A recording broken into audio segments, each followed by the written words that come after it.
할렐루야. 수요 3일밤 예배 크리스마스 이브 전날이네요. 우리 사랑하는 귀한 성도님들, 각 가정에서 오늘 가족들과 함께 혹은 혼자 또 예배 드릴 때에 정말 기쁨으로 감사함으로 그 자리에서 예배 드렸으면 좋겠습니다. 정말 예수 그리스도의 이름으로 일어서는 밤 되었으면 좋겠습니다.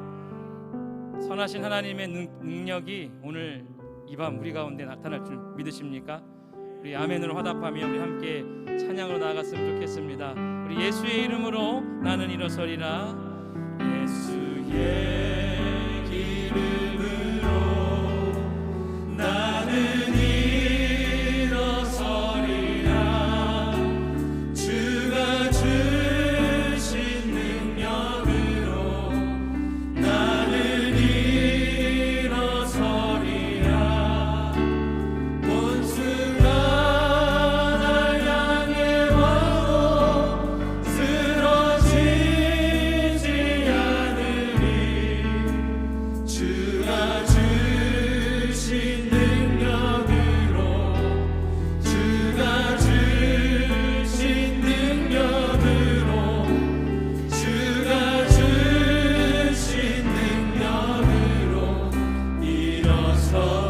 한 번 더 찬양합시다. 예수의 이름으로, 예수의 이름으로 나는 일어서리라. 주가 주신 능력으로,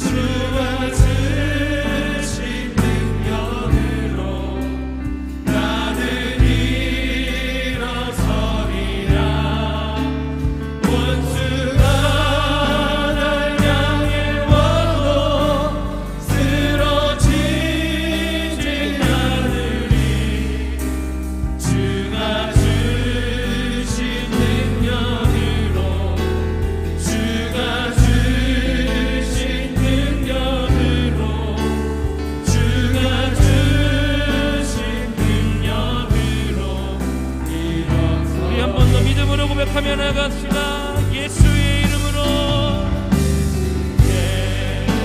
오늘 예수 그리스도의 이름으로 일어나는 밤 됩시다. 나는 일어서리라. 우리 주님의 능력으로, 주신 능력으로 나는 일어서리라.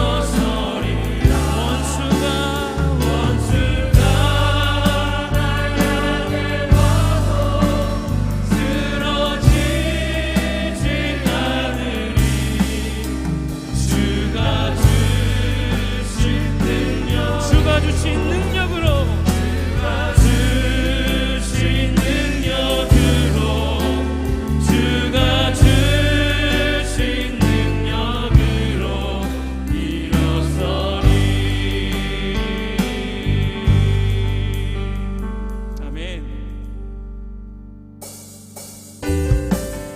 우리 같이 손뼉치며 우리 각 가정에서 기쁨으로 찬양할까요? 주님의 백성들이여 일어나 빛을 발하라. 할렐루야.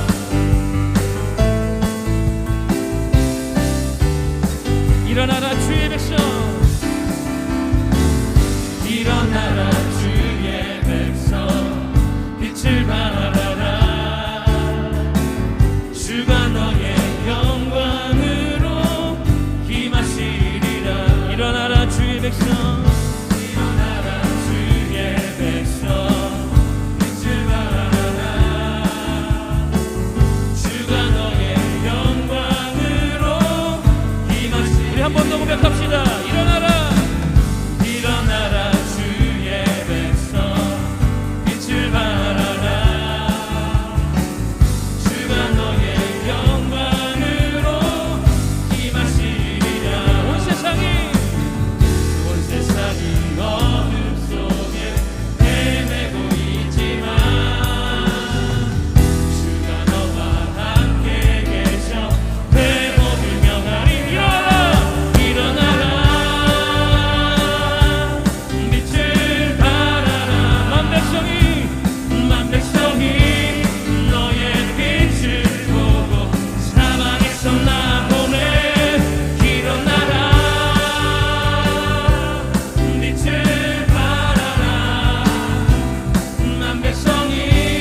번 더 찬양합시다. 일어나라 일어나라 주의 백성 빛을 발하라. 주가 너의 영광을 임하시리라. 한 번 더 일어나라 일어나라 주의 백성 빛을 발하라. 주가 너의 영광으로 임하시리라. 온 세상이 어둠 속에 헤매고 있지만 주가 너와 함께 계셔 회복을 다 같이 일어나라 빛을 발하라. 만 백성이 너의 빛을 보고 사방에서 나오네. 일어나라 빛을 발하라. 만 백성이 자유함을 얻어 기뻐하는도다. 한 번 더 찬양했으면 좋겠습니다. 일어나라 주의 백성 빛을 발하라. 주가 너의 영광으로 임하시. 주님의 영광이 일어나라 주의 백성 빛을 발하라. 주가 너의 영광으로 임하시리라. 온 세상이 어둠 속에 헤매고 있지만 주가 너와 함께 계셔 회복을 명하리라. 일어나라 빛을 발하라. 만 백성이 너의 빛을 보고 사방에서 나오네. 일어나라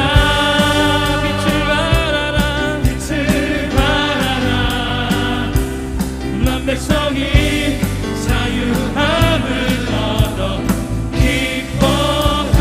기뻐하는도다. 우리 하나님께 영광의 박수 올려드리며 우리 함께 찬양합시다. 세상 모든 민족이 구원을 얻기까지 우리 주님은 쉬지 않으시는 하나님. 주의 심장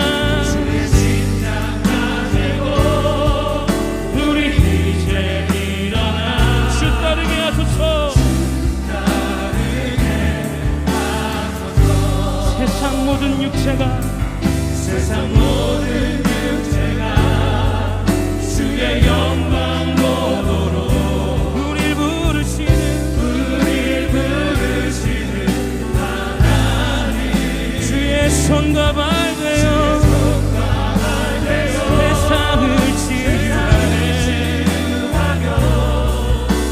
주 섬기게. 우리 한 번 더 고백할까요? 세상 모든 민족이 구원을 얻기 우리 주님께서 이 땅 가운데 내려오셨습니다. 쉬지 않으시는 하나님. 우리 예수님의 심장을 들고 가지고 우리 이제 일어나 주 따르게 하소서. 세상 모든 육체가 주의 영광 보도록 우릴 부르시는 하나님. 우리는 주의 손과 발 되어 세상을 치유하며 주 섬기게 하소서. 물이 바다 높음같이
각 가정에서 무릎을 꿇고 그 자리에서 기도합시다. 하나님, 오늘 이 3일밤 예배 가운데에 성령의 폭포수 같은 은혜를 부어 주옵소서.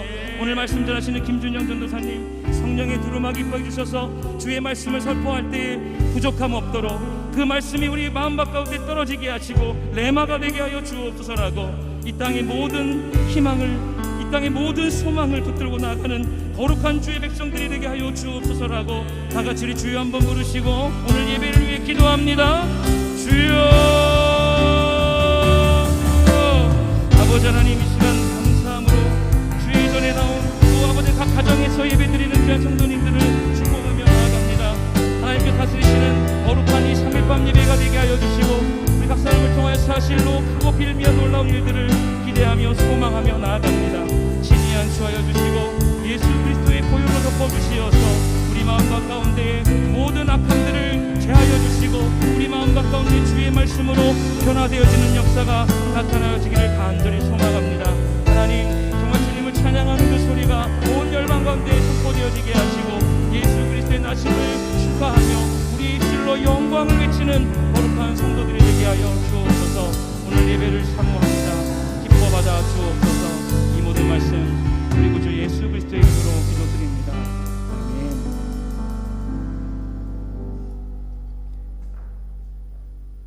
지존자의 음울한 곳에 거주하며 전능자의 그늘 아래 사는 자여, 나는 여호와를 향하여 말하기를 그는 피난처여 나의 요새여 내가 의뢰하는 하나님이라 하리니. 아멘. 우리의 주인이신 하나님 아버지, 마음과 정성을 다해 예배 드릴 수 있음에 감사드립니다. 세상 가운데 살면서 힘들고 지친 영혼들이 주의 말씀 안에서 참심을 얻게 하시고 새 힘을 더하여 평강으로 우리 마음을 지켜주심이 주님의 은혜요 축복이며 기적임을 깨닫고 하나님의 은혜를 잊지 않고 온전히 그리스도 안에서 삼성의 신앙으로 굳건히 설 수 있도록 인도하여 주시옵소서. 건지시고 높이시고 응답하시고 영화롭게 만족해 하시는 하나님, 이 나라와 민족을 위하여 기도드립니다. 대통령과 위정자들이 정의와 공의로 이 땅을 바라보게 하시고 주 안에서 분별력과 지혜를 가지고 대한민국을 바로 설 수 있게 성령님 회복되게 하시고 고쳐 주옵소서. 코로나로 인해 성전문이 다시 닫혔습니다.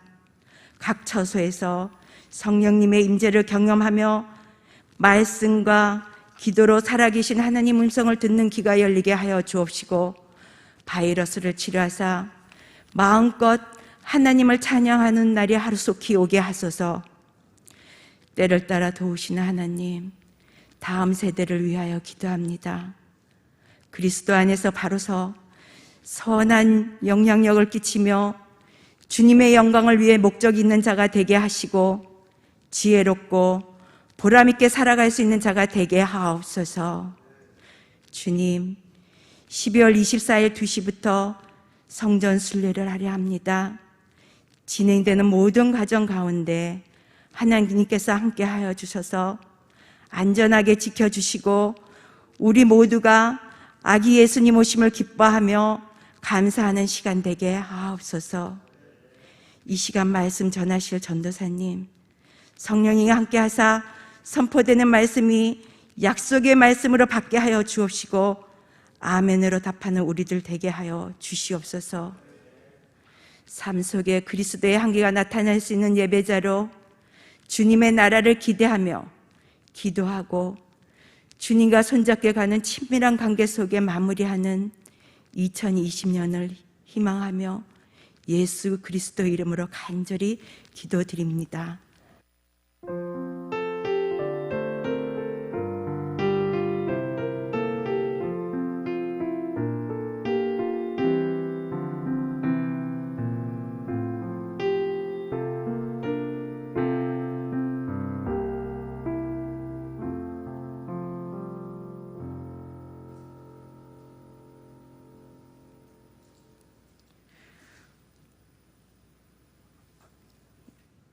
오늘 우리에게 주신 말씀은 마가복음 15장 33절에서 39절입니다.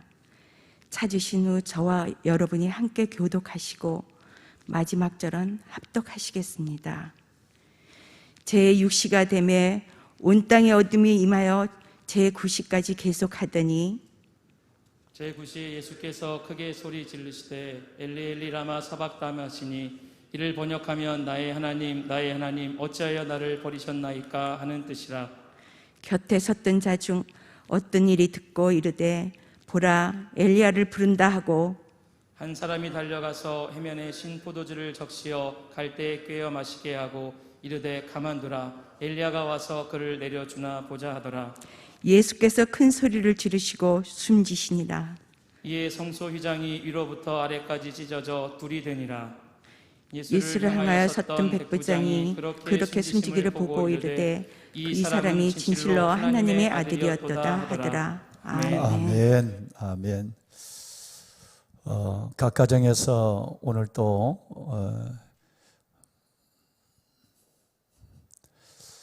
각 가정에서 귀한 사역적인 삶을 살아가시면서 여러 가지 어려운 상황이 있지만 변함없이 베델 가전의 재단에서 예배를 드리고 있는 보배로운 사랑하는 성도 여러분, 정말 그립고 보고 싶습니다. 처소처소에서 우리 주님의 은혜가 여러분의 예배하는 가정, 생활하는 가정의 영역 가운데 주의 빛으로 기적으로 날마다 도우시는 에베네셀의 주의 은혜로 함께 하시는 역사가 있기를 주님의 이름으로 축원합니다. 아멘. 오늘은 여러분 23일입니다만은 실질적으로 성탄절 대강정 마지막 주를 보내면서 정말 빛 대신 주님이 우리에게 벌써 와 계시는 그 놀라운 은혜의 이 우리 느낌을 우리는 충분히 처소에서 느끼면서 성탄절을 보내고 계신다, 그렇게 생각합니다. 오늘은 어제와 또 다른 성탄절의 은혜가 우리에게 오고 있고요. 단순히 성탄절을 준비하는 사역자의 마음에서만 아니라 성령 하나님이 점점 이 성탄절에 하루하루가 지나가면서 그 성육신한 예수 그리스도 그분의 그 놀라운 영광이 우리 가운데 다가오는 것 같습니다. 내일은 24일입니다.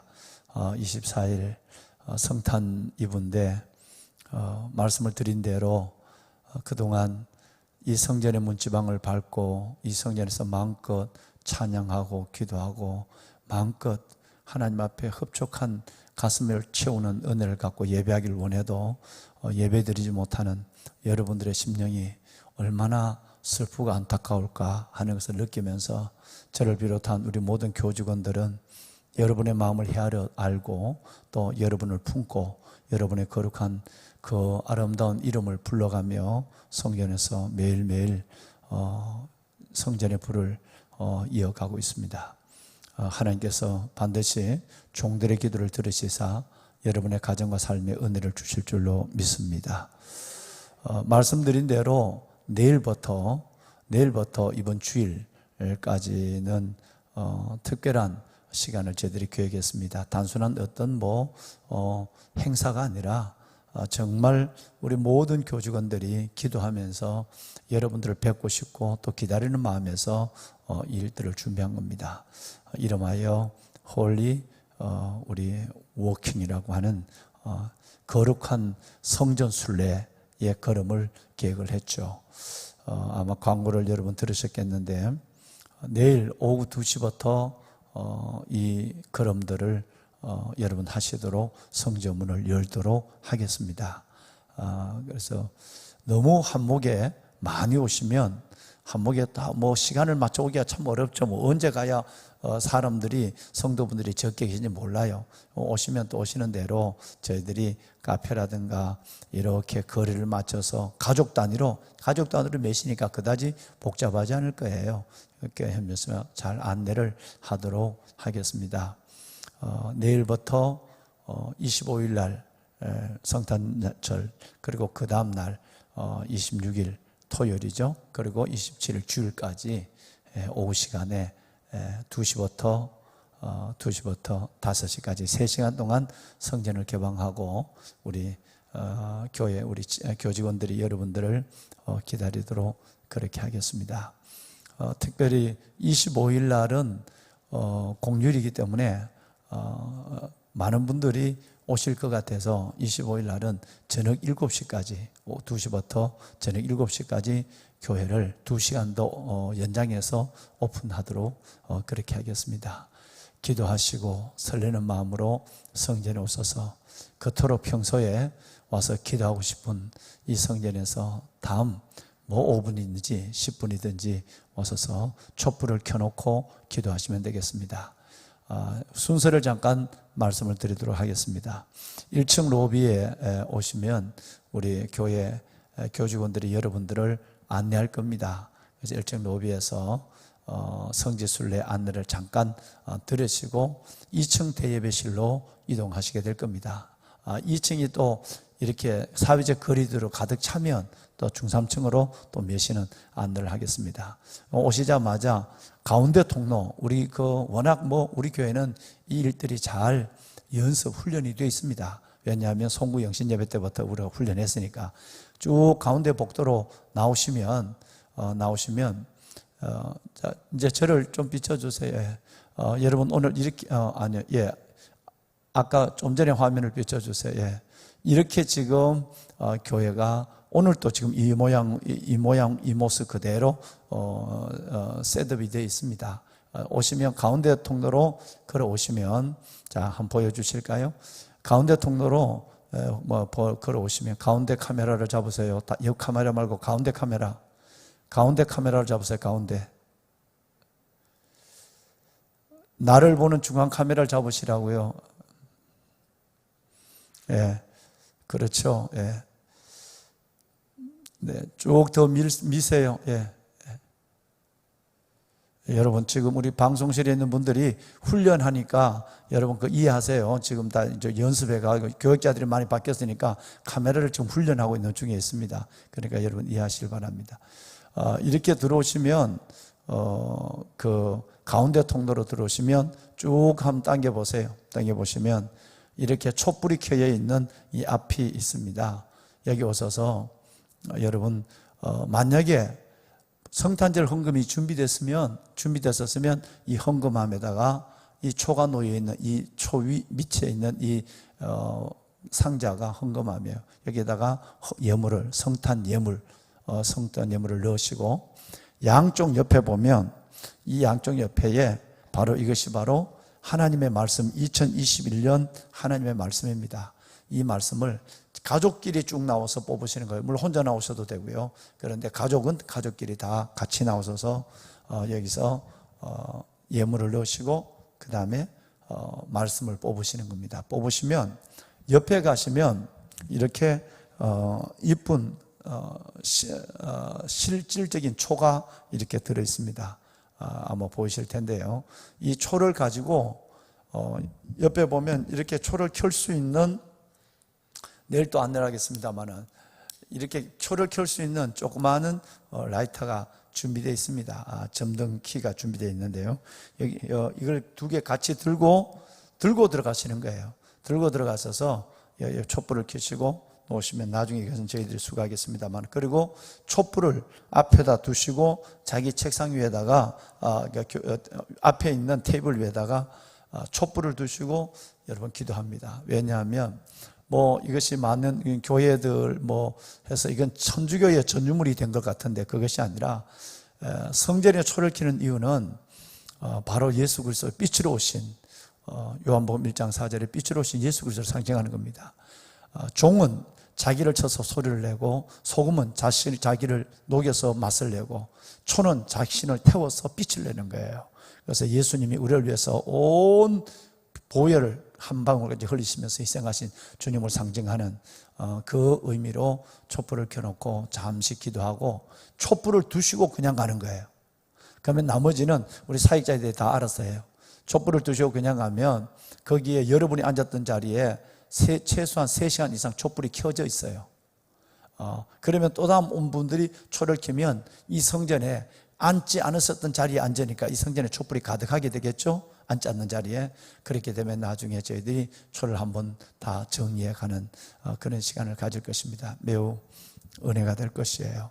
그리고 나가시면, 저 뒤로 나가시면 여러분 성탄 조그마한 선물이 준비되어 있습니다. 그래서 지난 우리 교직원 여러분들이 이틀 동안 어려운 가운데 강원도 강릉이 저걸 다 리본 처리를 하고, 거기에 담임 목사 성탄 메시지도 하나 붙여놨습니다. 리본 처리를 하고 그렇게 해서 가시면 하나씩, 한 사람당 하나씩입니다.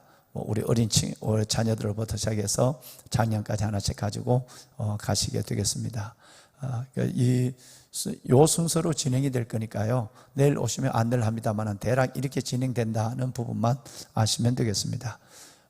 그냥 오실 것으로 생각하지 않습니다. 여러분들 충분히 기도하시고, 그렇게 오시고 싶은 성전, 이렇게 들어오시고 싶은 성전이니까 그냥 오시지 않을 거예요. 기도하시고 오셔서 하나님 말씀 뽑으시고, 그리고 잠깐이라도 성전에서 기도하시고, 그리고 집으로 가족끼리 돌아가시면 되겠습니다. 이상 안내를 마쳤고요. 내일 새벽에도 제가 잠시 한번 영상으로 안내를 드리도록 그렇게 하겠습니다. 오늘 이 저녁에는 굉장히 의미 있는 예배가 지금 드려지고 있습니다. 어떤 예배냐 하면 다름이 아니라 우리 김준영 전도사님이, 우리 지금 중등부 사역을 올해부터 하시게 될 우리 김준영 전도사님이 첫 설교를 오늘 하십니다.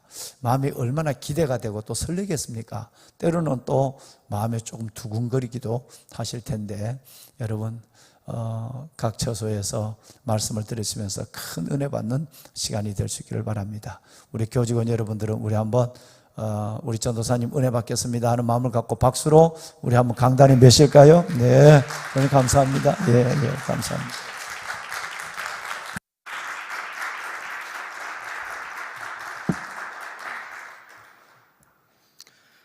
누가 우리를 그리스도의 사랑에서 끊으리요?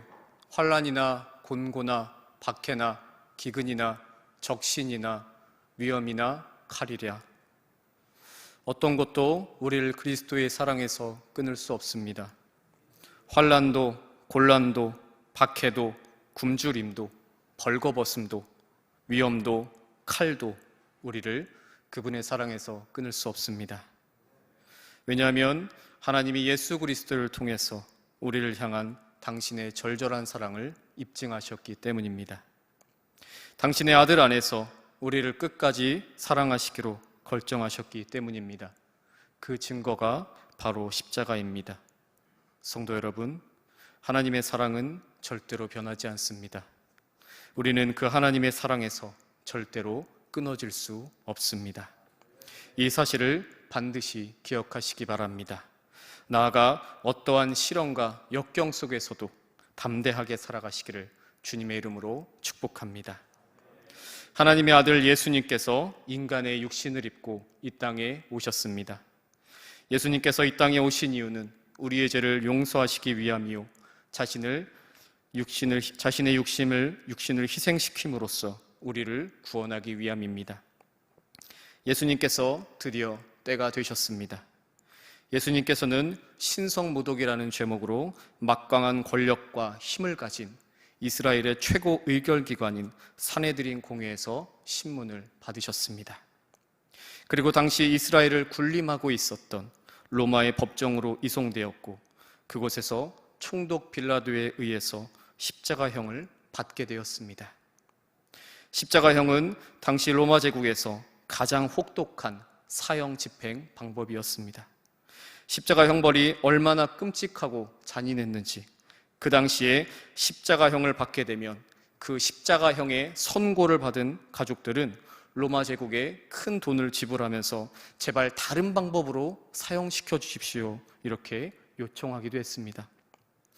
2015년에 세물결 플러스라는 출판사에서 출간된 성경 속 의학 이야기라는 책이 있습니다. 이 책에는 예수님의 십자가의 고통이 상세하게 설명되어 있습니다. 이 시간 책의 일부분을 통해서 예수님께서 받으셨던 그 십자가의 고통을 구체적으로 말해보겠습니다. 먼저 십자가형을 받게 되면 바로 죄인은 십자가에 매달리는 것이 아닙니다. 십자가형을 받게 되면 죄인은 브라이도리온이라는 로마 총독의 관저의 공간으로 끌려갑니다. 그곳에서 양손이 기둥이 묶인 채 채찍질을 당하게 됩니다. 당시에 사용되던 채찍은 여러 갈래로 나 있는 줄이고 그 여러 개의 줄에 유리 조각과 뼈 조각이 붙어 있는 채찍입니다. 그리고 채찍질 가장 끝에는 날카로운 쇠갈고리가 붙어 있습니다. 이 채찍으로 죄인의 맨살에 채찍질을 하는 것입니다. 등에 사정없이 채찍질을 하고 또 죄인의 몸을 앞으로 돌려서 죄인의 배에도 사정없이 채찍질을 합니다. 이 채찍에 맞으면 유리 조각과 뼈 조각 때문에 살이 심하게 찢어집니다. 또 쇠갈고리가 살을 도려내기 때문에 살점이 떨어져 나가고 척추가 훤히 드러나게 됩니다. 이 채찍을 당시의 법에 따라서 39대를 맞아야 합니다. 이 채찍에 맞으면 살이 찢기기 때문에 많은 피를 흘리는 것이 당연합니다. 피를 흘리게 되면 심한 빈혈이 오고 쇼크가 생깁니다. 그리고 심한 갈증이 생겨서 목이 마르게 됩니다. 그래서 십자가형을 받은 사람들 중에는 이 채찍을 맞다가 39대를 다 채우지 못하고 그 자리에서 죽는 사람들도 있었습니다. 피를 너무 많이 흘려서 죽기도 하였고 극심한 빈혈과 쇼크로 죽는 사람들도 있었습니다. 또 살점이 심하게 떨어져 나가면서 몸 안에 있는 장기들이 다 쏟아져 나와서 죽는 사람들도 있었습니다. 다시 말해 십자가형을 선고받았는데 십자가에는 매달려 보지도 못한 채 채찍을 맞다가 숨을 거둔 것입니다. 그런데 예수님께서는 이토록 잔인하고 혹독한 39대의 채찍질을 모두 맞으셨습니다. 예수님은 39대를 다 맞으셨기 때문에 많은 피를 쏟으셨고 동시에 심하게 살점이 떨어져 나가서 척추가 드러나 보였을 것이 분명합니다. 극심한 빈혈과 쇼크가 왔을 것이고 심한 갈증으로 목말라 하셨을 것입니다. 그리고 마가복음 17절 보니 이렇게 기록되어 있습니다. 예수에게 자색 옷을 입히고 가시관을 엮어 씌우고. 로마 군사들은 예수님께 자색 옷을 입히고 머리에는 가시관을 씌웠습니다. 당시 자색 옷은 왕이 입던 옷의 색깔입니다. 예수님을 조롱하기 위해서 예수님에게 자색 옷을 입힌 것입니다. 그런데 예수님의 몸 상태가 지금 어떻습니까? 온몸에 채찍을 맞아서 심하게 상처를 입었습니다. 또 살은 심하게 찢어졌고 온몸은 피범벅이 되었습니다. 그 몸에 자색 옷을 입히면 옷은 상처와 피범벅이 된 그 맨살에 스티커처럼 완전히 달라붙게 됩니다. 그렇게 되면 온몸이 따끔거리는 엄청난 고통을 느끼게 됩니다. 그리고 머리에는 가시관을 씌웠습니다. 가시관은 왕관을 상징합니다. 역시 예수님을 조롱하기 위함입니다.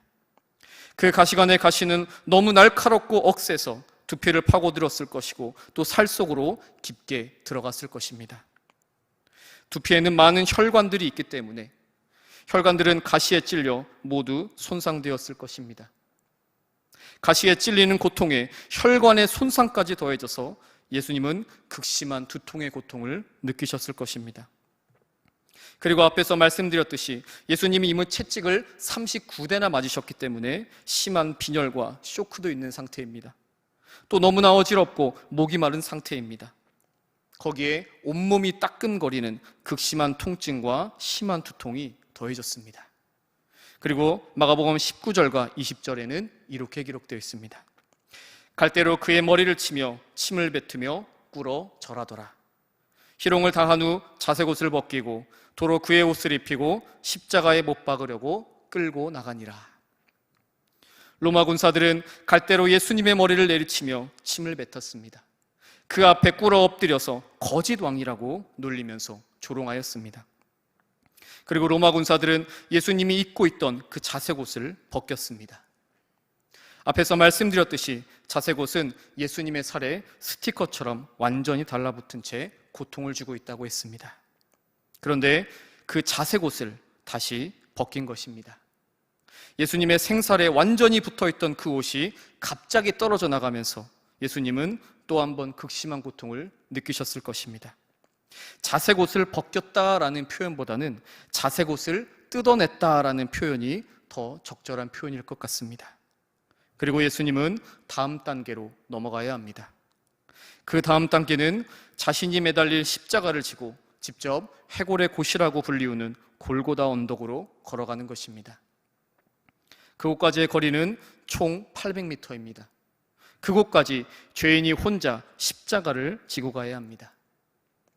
예수님은 빈혈과 쇼크로 인해서 어지럽습니다. 제대로 설 수 없는 상태입니다. 게다가 목이 말라서 심한 갈증도 느끼고 있습니다.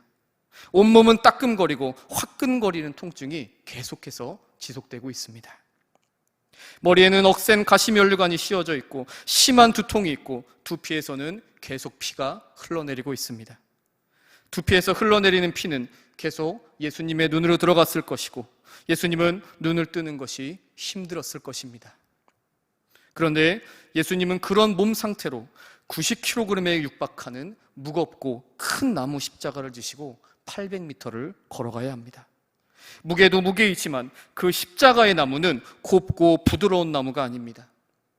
그 나무는 굉장히 날카롭고 거친 나무입니다.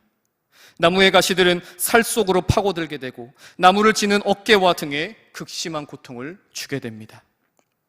그런데 예수님의 등은 이미 심한 상처로 인해 찢어지고 갈라졌습니다.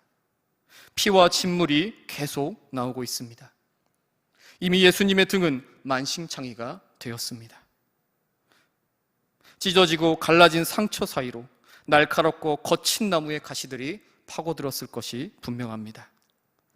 예수님은 그 상태로 십자가를 지시고 자신이 죽어야 하는 골고다 언덕으로 걸어가셔야 합니다. 예수님은 결국 해골의 곳이라고 불리우는 골고다 언덕으로 오게 되었습니다. 이제 예수님은 십자가에 매달리게 됩니다. 십자가에 매달기 위해서는 못을 사용합니다. 예수님의 손과 발에 박힌 못의 길이를 아십니까? 예수님의 손과 발에 박힌 못의 길이는 18cm입니다. 이 정도면 그냥 못이 아니라 대못이라고 할 수 있습니다. 그런데 이 시간 우리가 짚고 넘어가야 하는 것이 하나 있습니다. 성경은 예수님의 손바닥에 못을 박았다고 묘사하고 있습니다. 그런데 손바닥보다는 손목에 대못이 박혔을 것입니다. 그 이유는 신약시대에는 손부터 손목까지의 부위를 모두 손이라고 표현했기 때문입니다.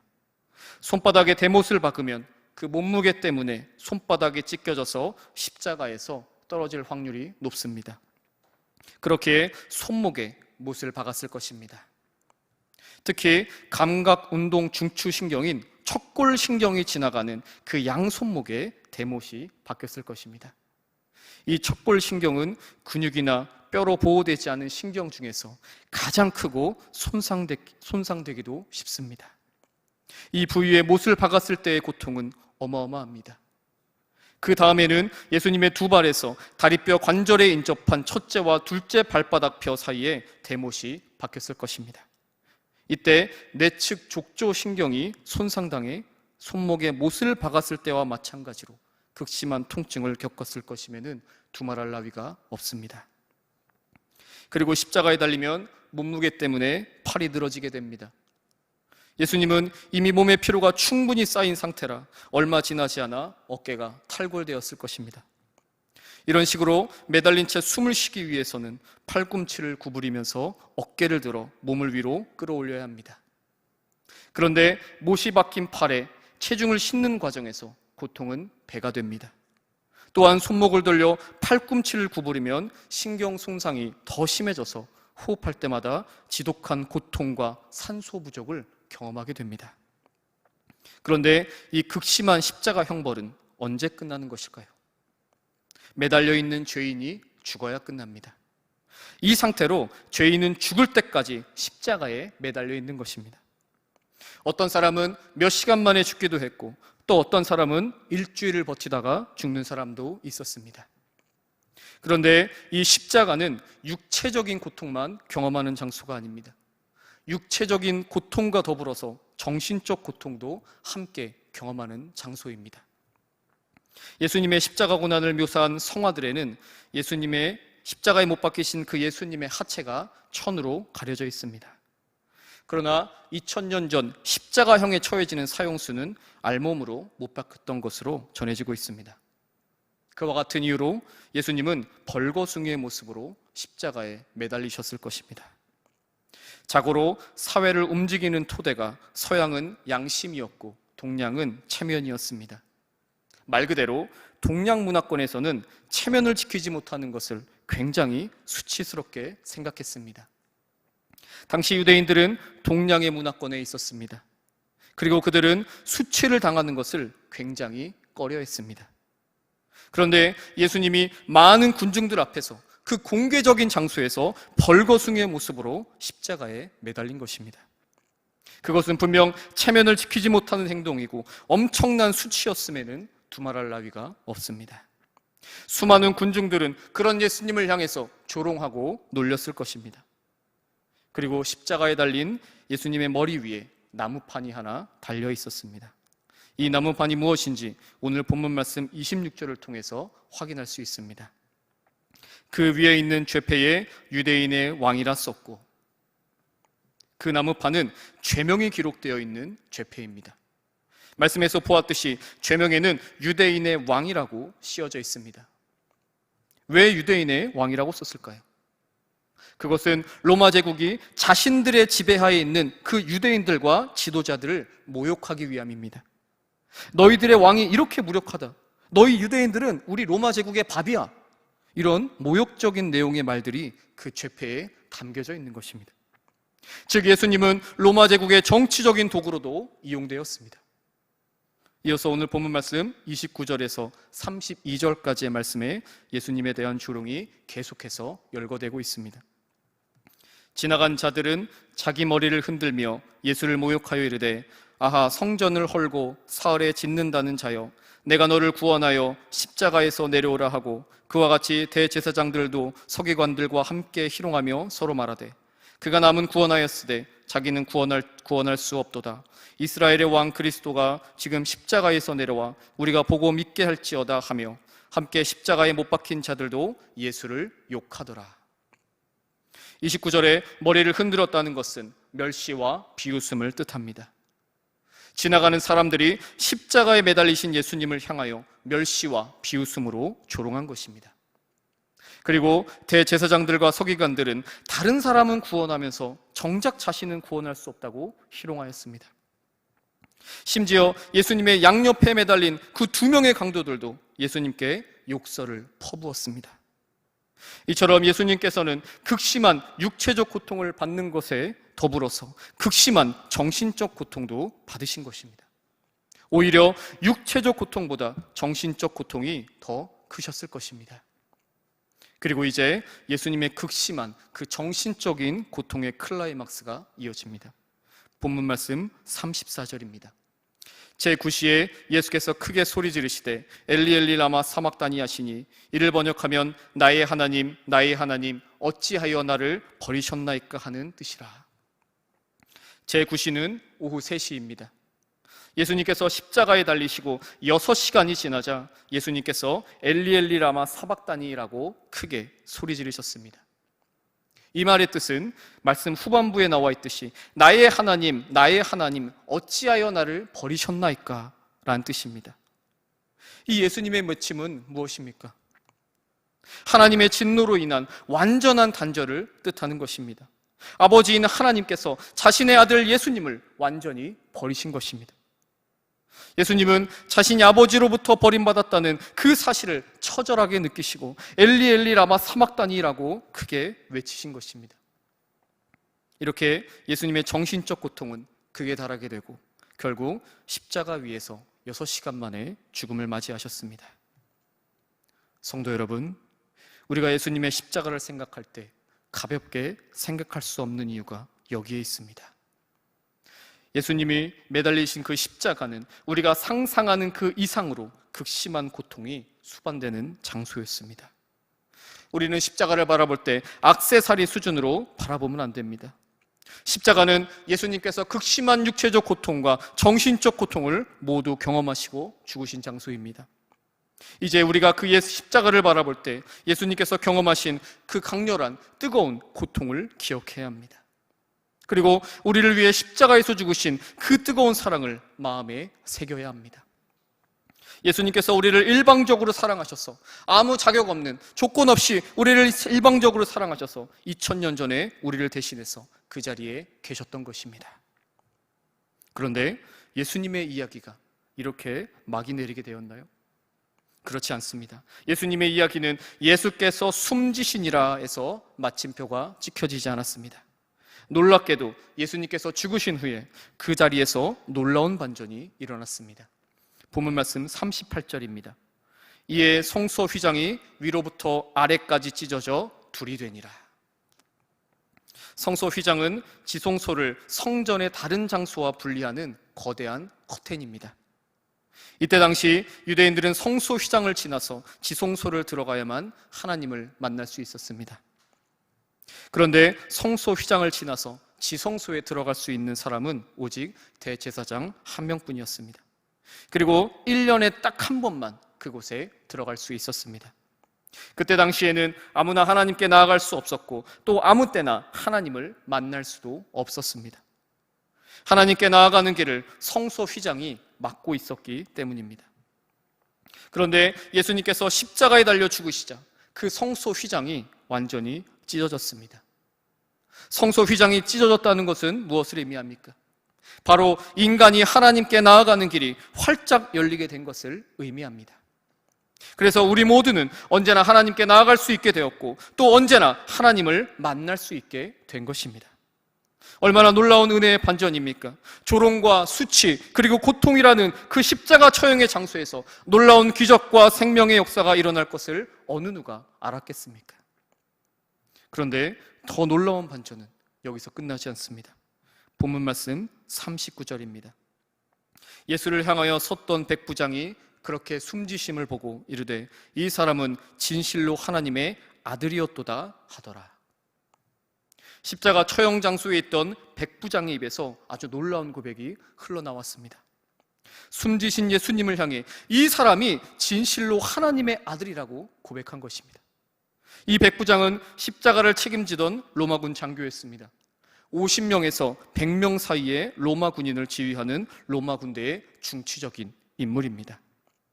그는 예수님께서 심한 조롱과 수치를 받을 때도 하나님의 아들이라고 고백하지 않았습니다. 또 예수님께서 육체적인 고통과 정신적인 고통을 받으면서 죽어가실 때에도 하나님의 아들이라고 고백하지 않았습니다. 예수님께서 숨을 거두시자 그때 비로소 이 사람은 진실로 하나님의 아들이었도다라고 고백한 것입니다. 그리고 전승에 따르면 이 백부장은 신자가 되었다고 기록되어 있습니다. 우리는 이 백부장을 통해서 무엇을 알 수 있습니까? 신실한 자의 죽음은 비극으로 막을 내리는 것이 아니라 새로운 생명의 시작이라는 것을 알 수 있습니다. 죽음은 저주가 아니라 새로운 생명을 잉태하는 기적의 출발점이라는 것을 오늘 본문 말씀이 우리에게 일깨워주고 있습니다. 그리고 죽음이 우리 삶의 실제가 되어야 함을 요구하고 있습니다. 그런데 죽음이 실제가 되는 삶은 무엇입니까? 바로 나의 자아가 죽어지는 것입니다. 즉 나의 강력한 자아를 내려놓는 삶을 사는 것입니다. 오늘날 우리가 살아가고 있는 이 시대의 모습을 보면 어떻습니까? 서로가 서로를 헐뜯기에 바쁘고 죽이기에만 혈안이 되어 있지 않습니까? 남을 위해 자신이 먼저 죽으려고 하는 모습은 이미 실종된 지 오래입니다. 그렇다면 우리 한국교회의 모습은 어떻습니까?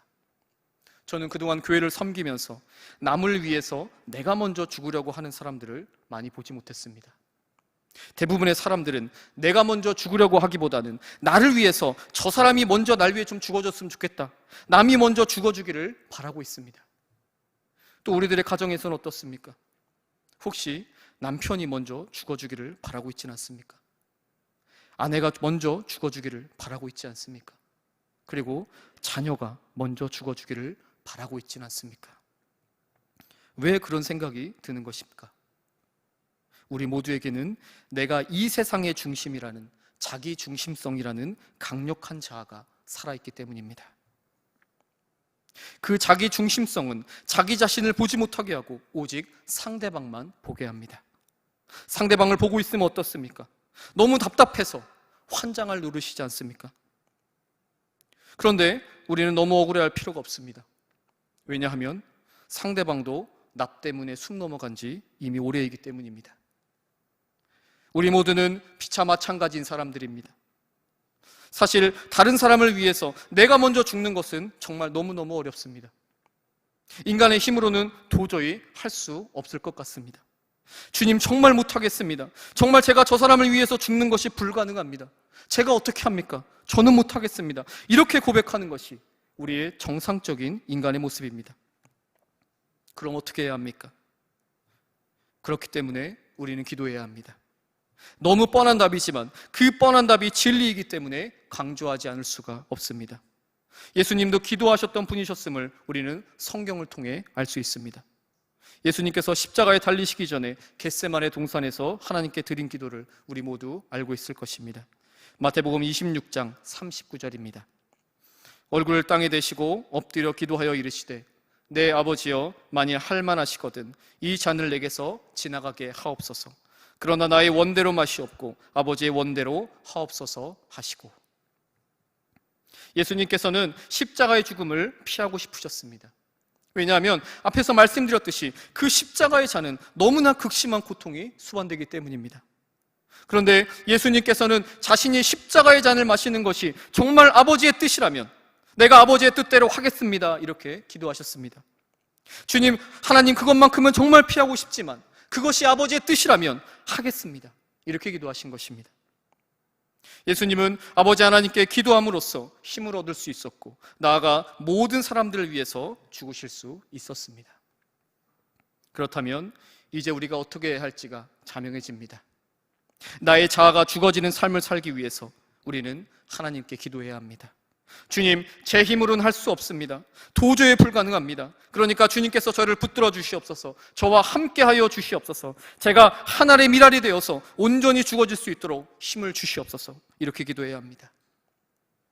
예수님께서 아버지 하나님께 기도하셨듯이 우리도 겸손하게 무릎 꿇고 아버지 하나님께 기도해야 합니다. 저 사람이 나한테 그럴 줄 몰랐어요. 저 사람한테 정말 실망했어요. 어떻게 저 사람이 나한테 그럴 수 있죠? 내가 저 사람을 얼마나 믿었는데 정말 너무나도 충격적이에요. 이런 말 많이 들어보셨을 것입니다. 그런데 이런 말은 10대와 20대가 하는 말입니다. 우리는 사람이 믿을 만한 대상이 아니라는 것을 너무나도 잘 알고 있습니다. 사람은 이 세상을 떠나는 순간까지 절대로 믿을 만한 대상이 아닙니다. 사람은 사랑의 대상이지 믿음의 대상이 아니기 때문입니다. 그러니까 우리는 더 이상 그런 말을 하면 안 됩니다. 우리는 하나님께 기도함으로써 그들의 모습을 있는 그대로 사랑할 수 있어야 합니다. 주님, 제가 저 사람을 사랑하고 싶습니다. 저 사랑을 사랑할 수 있도록 인도하여 주옵소서, 이렇게 기도해야 합니다. 사랑하는 성도 여러분, 예수님께서 아버지 하나님께 기도하셨던 것처럼 우리들도 기도해야 합니다. 그리고 우리의 가정과 교회 그리고 사회에서 온전히 죽어야 합니다.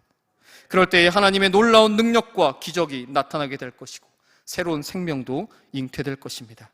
나아가 우리의 가정과 교회 그리고 직장에서 예수님은 진실로 하나님의 아들입니다라는 이 고백이 흘러나오게 될 것입니다. 그런데 이런 의문이 생길 수 있습니다. 다른 사람들은 다 살아나는데 나는 죽잖아요. 나는 희생하잖아요. 정작 나는 이렇게 아프고 상처를 받잖아요. 그럼 너무 억울하지 않나요? 우리 기독교는 이렇게 비극적이고 억울한 종교일까요? 절대로 그렇지 않습니다. 예수님께서 숨을 거두시자 무슨 일이 일어났습니까? 백부장과 더불어서 수많은 사람들이 살아났습니다. 그리고 예수님은 3일 만에 부활하시어 영원한 생명의 구주가 되셨습니다. 생명의 구주가 되신 예수님은 지금도 살아계시고 앞으로도 영원히 살아계실 것입니다. 예수님의 죽음을 통해 알 수 있듯이 그리스도인에게 희생은 다른 사람들이 영원히 사는 것과 동시에 나도 영원히 사는 것임을 분명히 알아야 합니다. 그리고 예수님께 부름받은 12명의 사도들은 또 어떻습니까? 그들은 세계 각지에 흩어져서 복음을 전했습니다. 그들은 일평생 가난과 고통에 시달리다가 순교했습니다. 하지만 그들의 순교로 인하여서 세상은 새로워졌습니다. 그리고 그들은 영원한 생명으로 지금까지도 살아있고 우리는 성경을 통하여서 그들을 생생하게 만날 수 있습니다. 성도 여러분, 우리의 죽어짐은 영원히 소멸되지 않는 진리의 씨앗입니다. 시간과 공간을 초월하시는 그 주님께서 우리의 죽음을 다음 시대에 아름다운 진리의 행적으로 승화시키실 것입니다. 그리고 미래에 살아갈 후손들에게는 우리를 신앙의 고장으로 우뚝 세워주실 것입니다. 왜냐하면 3일 만에 부활하신 주님은 지금도 살아계시기 때문입니다. 그리고 그 주님이 진실로 하나님의 아들이기 때문입니다. 사랑하는 성도 여러분, 이제 십자가에 달려 죽으신 예수님을 바라보십시다. 그 생명의 자리인 십자가 아래에서 겸손히 무릎 꿇고 기도하십시다. 나아가 우리의 가정과 교회 그리고 사회에서 내가 먼저 온전히 죽는 자들이 되십시다. 그런 우리들의 삶을 통하여서 새로운 생명이 잉태될 것이고 다른 사람들과 더불어 나도 영원히 살게 될 것입니다. 그리고 많은 사람들은 예수님을 향해 이렇게 고백하게 될 것입니다. 진실로 하나님의 아들이었도다. 기도하겠습니다. 주님, 예수님께서 아무 이유 없이 우리를 일방적으로 사랑하셨습니다. 그리고 우리를 살리시기 위해 십자가에 매달려 극심한 육체적인 고통과 정신적인 고통을 모두 겪으시고 6시간 만에 숨을 거두셨습니다. 우리를 위해 십자가에 달려 죽으신 그 십자가의 사랑에 감사드립니다. 그럼에도 불구하고 우리들은 그 사랑을 잃어버리고 이 세상에서 온전히 죽지 못했습니다. 내가 먼저 죽기보다는 다른 사람들이 먼저 죽기를 바랬습니다. 내가 먼저 죽을 수 있도록 힘을 달라고 기도하기보다는 내가 원하는 것을 달라는 미신적인 행위에 기도만을 했습니다. 우리의 무지함을 회개하오니 용서하여 주시옵소서. 이제는 주님이 매달려 돌아가신 그 십자가 아래에서 내가 원하는 것을 요구하지 않도록 성령 하나님께서 붙들어 주시옵소서.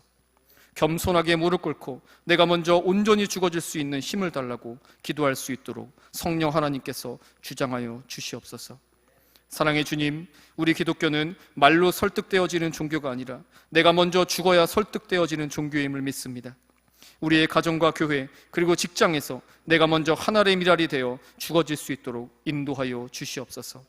나의 자아가 죽어짐으로 내려놓음의 신앙으로 거듭나게 하시고 나와 다른 사람들을 품을 수 있도록 인도하여 주옵소서. 그리고 그들의 입에서 진실로 하나님의 아들이었도다라는 고백이 흘러나오게 하시고 그 생명의 고백이 후대에도 계속해서 살아 숨쉬게 하여 주시옵소서. 예수님의 이름으로 기도합니다. 아멘. 하늘에 계신 우리 아버지, 아버지의 이름을 거룩하게 하시며 아버지의 나라가 오게 하시며 아버지의 뜻이 하늘에서와 같이 땅에서도 이루어지게 하소서. 오늘 우리에게 일용할 양식을 주시고 우리가 우리에게 잘못한 사람을 용서하여 준 것 같이 우리 죄를 용서하여 주시고 우리를 시험에 빠지지 않게 하시고 악에서 구하소서. 나라와 권능과 영광이 영원히 아버지의 것입니다. 아멘.